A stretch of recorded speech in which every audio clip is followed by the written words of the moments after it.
Well, I have the cutout made here in the panel so the cats can gain access to the actual catio area here. Pretty easy, like everything else I'm doing. Just pop that out. I saved the cutout piece here, and I just screwed some scrap plywood that I had. I know it's not the prettiest, but kind of function over fashion here for me. I just put duct tape here on the edges to keep the rough wood away from the cats, and also it creates a nice little seal, if you will, when you pop that back in. Reason why I'm doing this on travel days.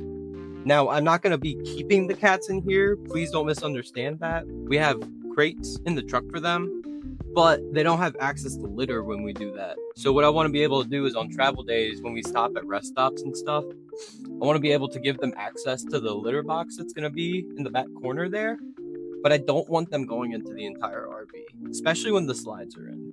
I just don't want them getting lost or hurt or anything. And I also don't want to have to go chase them back down. This is what I'm working with for the actual catio portion. It is 2 panels from a dog playpen that we had left over from Mo when she was a puppy. And then the last piece I'm going to use from the playpen, I'm going to utilize the gate right here. I got everything kind of just laid out in a little bit of a mock trial here, but this is more or less what it's going to look like when it's done. You can see it goes nicely here from the floor all the way up. Here are our stairs that go up to the top section, and this is where the end of the tunnel comes. You can actually see here, all I have to do is cut away on this grate here. Luckily, this is just some plastic, so I'm just going to take that off, take my saw to it real quick, cut it out.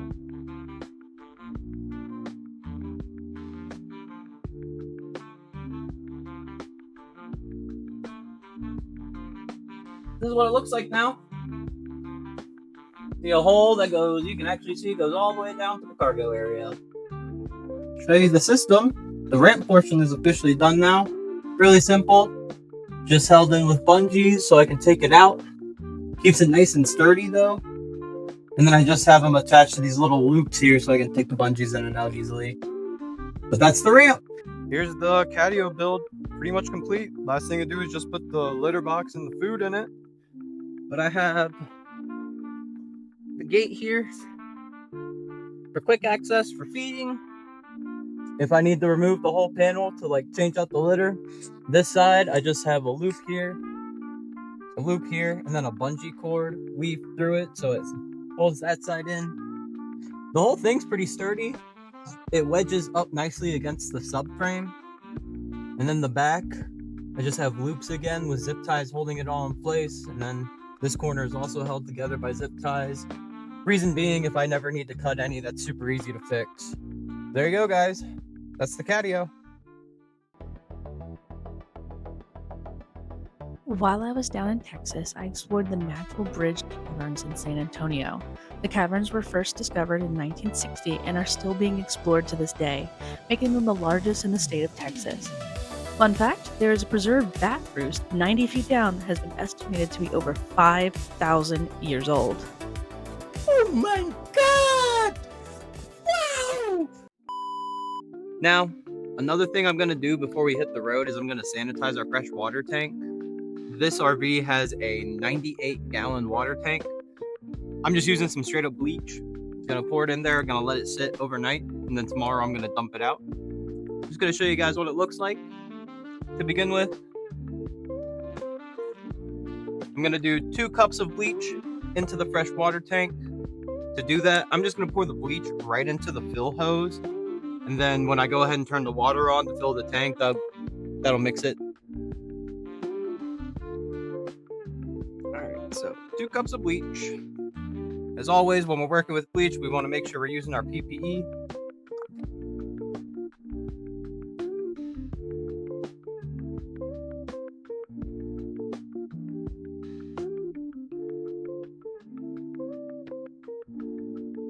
Alright, now that we have our bleach in, I'm going to go ahead and connect the fill line here.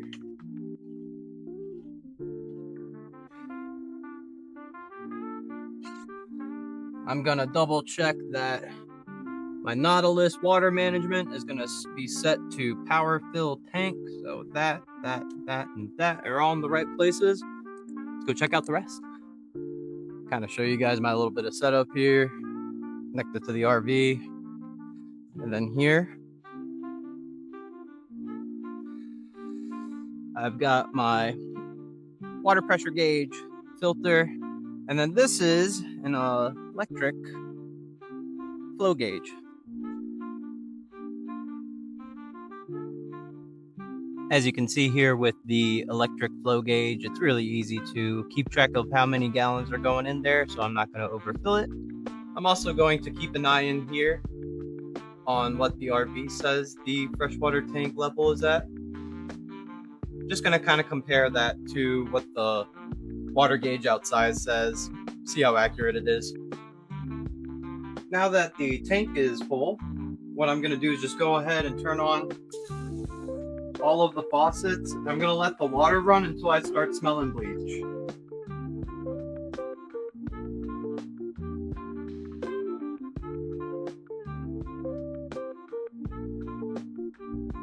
Well, now we wait for 24 hours for the tank to sanitize. I have all of the faucets opened until I smell bleach coming through.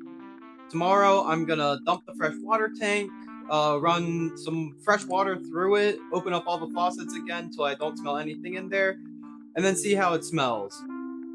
I wanted to do this before we hit the road. One, I don't want anything funky in our water tank, because that's what we're not going to be drinking that water, but we will be using that to wash dishes, bathe, that kind of stuff.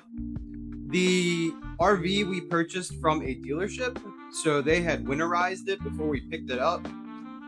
And the freshwater tank just absolutely stank of antifreeze and I don't know, whenever it was cleaned last. Specifically the kitchen, that I think is the furthest line of water. And that hose or that water that came out of that faucet was rank. So we'll see how this does. Keep you guys updated. Got a quick little repair here. I was messing around with our dump pipe here, and I noticed when I took it off, the tab here is cracked. So definitely don't want that to break on the road. We're gonna replace that real quick. Just gonna pop that leash off. A brand new one here. This one has a little attachment to hook up to a like garden hose size, but very simple to switch this one out. I'm just gonna put that leash there.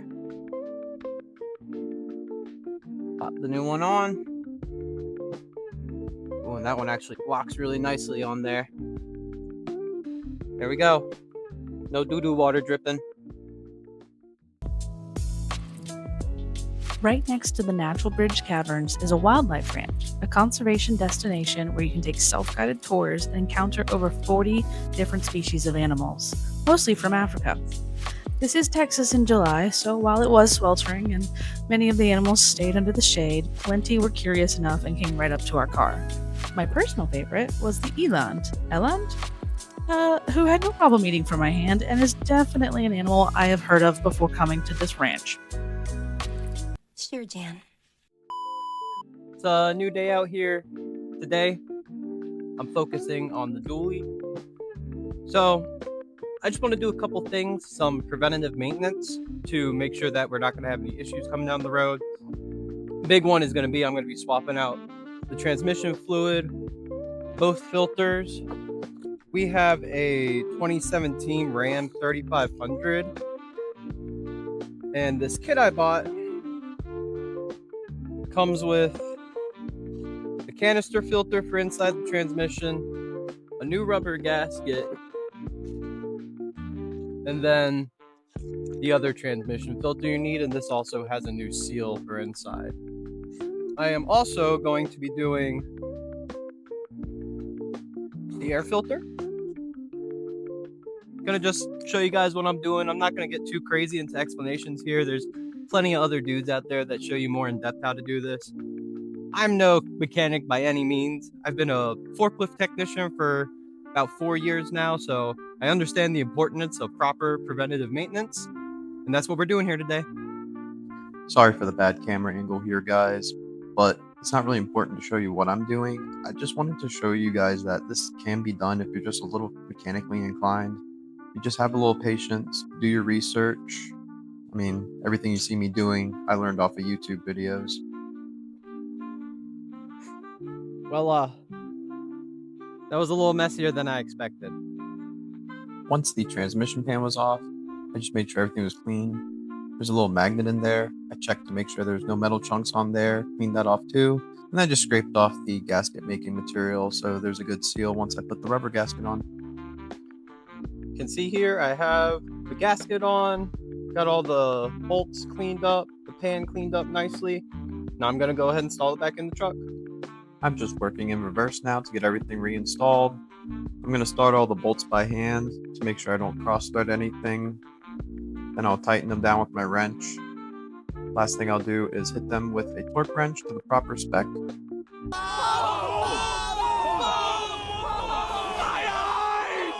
And that's the pan back on. Next step is just to fill everything back up. And that's pretty much everything to do on the transmission. Last thing is just to get the air filter swapped out here. Quick and easy. All right, got the transmission fluid change, got the new air filter in here. I'm gonna move it back to the driveway. I'm sure you guys noticed I've been working in the dirt here. This is the only level spot on my property, so whenever you're doing fluids, you want to make sure you're somewhere level, especially when it comes time to check in the level of the fluid. But anyways, I'm gonna take this on a little test drive, park it back up there, make sure everything's good. Once I was back from my work trip, David and I started moving clothes and smaller decor into the RV. We brought in our winter clothes we aren't currently gravitating towards, and some small decor items, which has absolutely changed the feel of the RV. Nothing's hanging up yet, but it's already starting to feel like home. And that was our week. Thank you so much for tuning in and all the support we've received so far. We appreciate each and every one of you. As always, please like, subscribe, comment, share with your friends. We really appreciate you. Until next time, embrace the mayhem in your life and take care. Bye.